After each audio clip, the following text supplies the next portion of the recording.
நிலா ஒரு பக்கமும், சோழன் ஒரு பக்கமும், அதே மாரி சேரன் ஒரு பக்கமும், மத்தவங்க எல்லாம் ஒரு பக்கமும் வந்து எல்லாருமே வந்து மனசு கஷ்டப்பட்டு என்ன பண்ணுறதுன்னு தெரியாம தவிச்சிட்டுருக்காங்க. சோழன் வந்து யோசனை பண்ணி அப்படியே நிலா சொன்னதெல்லாம் ஞாபகமா வந்து யோசிக்கிறாரு. இந்த மாரி உனக்கு நான் இந்த மாரி ஃப்ளாட் பாட்டு வைக்கிறேன். நீ வந்துரு. அவங்க கூட ஏன் நீ இருக்கணும் அப்படின்னு சொல்லிட்டு அவர் சொன்னது எல்லாமே வந்து ராகவ் சொன்னது எல்லாமே வந்து நிலா சொன்னதெல்லாம் நெனச்சு நெனச்சு பார்க்குறாரு. செம்ம கடுப்பா இருக்க. எவ்வளோ தைரியம் தான் அவன் இந்த மாரி பண்ணியிருப்பான். அவன் கேட்குற ஆள் இல்லைன்னு நினைக்கிறானா? இப்போவே அவனை என்ன பண்ற பாரு அப்படின்னு சொல்லிட்டு போகிறாரு. ராகவ் பார்த்துட்டு உங்ககிட்ட கொஞ்சம் பேசணும் அப்படின்றாரு. நிலா இதை சொல்லி அமிச்சாளா அப்படி சொல்லிட்டு கேட்குறாரு ராகவ். உடனே வந்து ஆமாம்மா சொல்லி தான் அமிச்சா, வாங்க வாங்க அப்படின்னு தனியாக கூட்டின்னு போயிட்டு சாமாடி கொடுக்குறாரு. நல்லா பொழந்து கட்டுறாரு. இதுக்கப்புறம் அவ்வளோதான் உனக்கு ஒரு பொண்ணு வேலைக்கு வந்தால் என்ன வேணாலும் பேசுவியா நீ? நிலா என் பொண்டாட்டிடா, என் பொண்டாட்டிக்கிட்டே நீ தப்பாக பேசுவியா? அவ்வளோதான் உனக்கு புருஷன் நான் இருக்கேன்டா கேட்குறதுக்கு. எவ்வளோ தைரியம் வந்து இந்த மாதிரி வேலையெல்லாம் பண்ணுவேன் அப்படின்னு சொல்லிட்டு சாமாடி நல்லா அடித்து போட்டு வந்துடுறாரு. இங்கே வந்து என்ன பண்ணுறாரு சேரன் வந்து நிலா கிட்ட மன்னிப்பு கேட்கணும்னு சொல்லிட்டு ட்ரை பண்ணுறாரு. ஆனால் நிலா வந்து மூஞ்சி கொடுத்து கூட பேச மாட்டேங்கிறாங்க. அப்படியே இருக்காங்க. அதனால் சேரன் மனசு கஷ்டப்படுறாரு. இங்கே வந்து என்ன பண்ணுறாங்க, வானதி வந்து ஃபோன் பண்ணி இங்கே பாரு, நான் இப்போ உடனே உன்னை மீட் பண்ணணும்னு தான் நினச்சிட்டு இருக்கேன், உடனே நான் பார்க்கணும் அப்படின்னு நம்மளாம் சொல்லிட்டு இருக்காங்க. இங்கே பாரு எதுவாக இருந்தாலும் அப்புறம் பேசிக்கலாம், எங்கள் வீட்டில் இருக்க பிரச்சனையே போதும், மரியாதையும் சும்மா ஃபோனை வச்சுட்டு இல்லை டென்ஷன் ஆகாது அப்படி சொல்லிட்டு ஃபோனை வைக்கிறாரு. இங்கே வந்து போலீஸ் வராங்க. போலீஸ் வந்து எல்லாருமே அதிர்ச்சி அடைகிறாங்க. உடனே வந்து சோழன் யாருங்க அப்படின்னோடனே, நான் தான் சோழன், உங்கள் மேலே கம்ப்ளைண்ட் வந்திருக்கு, ராகவன்றவர் உங்கள் மேலே கம்ப்ளைண்ட் கொடுத்துருக்காரு வாங்க அப்படின்னோன்னா அதிர்ச்சி அடைகிறாங்க எல்லாருமே. இங்கே பாருங்கள் அவங்க பொய்யா கம்ப்ளைண்ட் கொடுத்துருக்காங்க. இவர் ராகவ போட்டு அடி என்ன அடிச்சிருக்காரு நேற்று நைட்டே, அவர் நல்லா அடிச்சிருக்காரு, அதனால் அவர் ஹாஸ்பிட்டலில் இருக்கார், அவர் தான் இவர் மேலே கம்ப்ளைண்ட் கொடுத்துருக்காரு, இவர் அடிச்சிருக்காருன்னு சொல்லிட்டு அப்படின்னோடனே எல்லா அதிர்ச்சி. நிலா வந்து சார் அது வந்து அப்படின்னோடனே ஆமாங்க அடிச்சிருந்தாங்க அப்படின்னாங்க. ஏங்க இப்படிலாம் பண்ணீங்க அப்படின்றாங்க. பார்த்துக்கலாம் விடுங்க அப்படின்னு சொன்னோன்னே பார்த்தீங்களா எவ்வளோ திமிராக பேசுகிறாருன்னு சொல்லிட்டு வாங்க வாடப்பலாம் அப்படின்னு சொல்லிட்டு கூட்டிகிட்டு போகிறாங்க. இங்கே வந்து நிலா வந்து சரி நீ சொல்லி நீங்கள் போங்க நான் வரேன் அப்படின்னு சொல்கிறாங்க. அடுத்துக்கு எல்லாருமே பதட்டம் அடைகிறாங்க. நிலா வந்து உடனே கிளம்புறாங்க.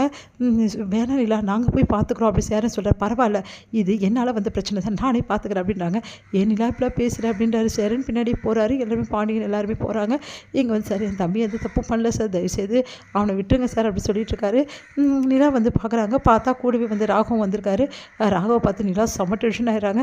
பார்த்து அப்படியே முறைக்கிறாங்க. உடனே ராகவ் வந்து சார் வேணும்னே இவன் என்னை போட்டு அடித்தான் சார், இவன் அந்த பொண்ணு இருக்காங்க சார் நிலா, அவங்க எங்கள் ஆஃபீஸ் தான் சார் ஒர்க் பண்ணுறாங்க, வேணும்னே அவங்கள அந்த வீட்டில் வச்சு வீட்டில் இருக்கணும்னு வற்புறுத்துறாங்க சார், அவங்க ரொம்ப நல்லவங்க சார், அவங்கள அந்த வீட்டிலேருந்து வர சொல்லிடுன்னு நாங்கள் சொன்னேன் சார், அதுக்கு தான் சார் அப்படி பண்ணுறான் அப்படின்னு சொல்லிட்டு என்னென்னமோ சொல்லிட்டு இருக்காரு.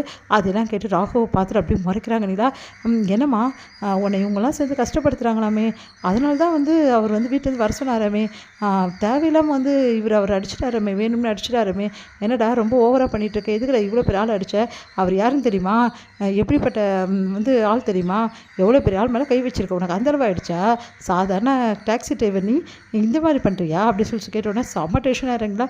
என்ன சார் இப்படி விசாரிக்கிறீங்க, சாதாரண டாக்ஸி டிரைவராக இருந்தால் அமைதியாக இருக்கணுமா, இங்கே பாருங்கள் சார் அவர் ஆஃபீஸில் நான் வேலை செய்கிறது உண்மை தான், ஆனால் அவர் அடித்ததுக்கு ரீசன் இருக்குது சார்.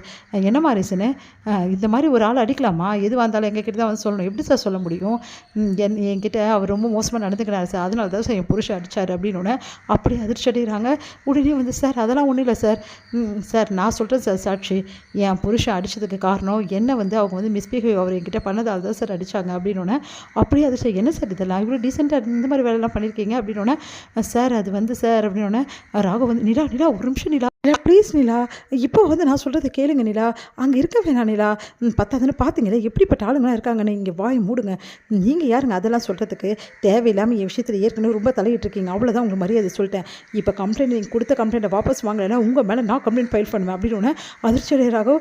சார் நான் கம்ப்ளைண்ட் கொடுக்க ரெடியாக இருக்கேன் சார், இவர் மேலே முக்கியமாக கம்ப்ளைண்ட் கொடுக்குறேன் சார், இவர் என்னை வந்து ஆஃபீஸில் ரொம்ப மோசமாக என்கிட்ட பிஹேவ் பண்ணியிருக்காரு சார், அதனால தான் சார் என் புருஷன் தட்டி கேட்டிருக்காரு, இதில் அவர் மேலே எந்த தப்புமே இல்லை சார் அப்படி சொல்லிட்டு கம்ப்ளைண்ட் நான் கொடுக்குறேன் சார் அப்படி சொல்கிறாங்க.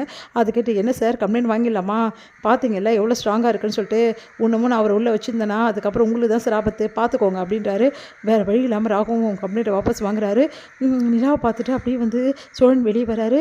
சோழனோட கையை பிடிச்சி நிலா வந்து வாங்க போகலாம் அப்படின்னோடனே சோழன் அசந்து போகிறாரு. சோழன் கையை பிடிச்சிட்டு நிலா கூட்டிகிட்டு போகிறாங்க. செம்ம டென்ஷன் ஆகிற ராகவும் இதை பார்த்துட்டு